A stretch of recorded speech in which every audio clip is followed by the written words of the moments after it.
Konnichiwa buddies, ito yung tamago, bato na bilog. Tapos ang bigat. Ang bigat talaga. Yan o, mag-grab lang ng kamay ko. Yan siya.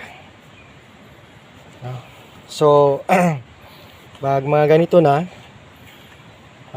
kailangan i-check, no? Pag may gold ions then siyempre pag positive, alam na natin ang gagawin, no? Hindi natin patagalin na.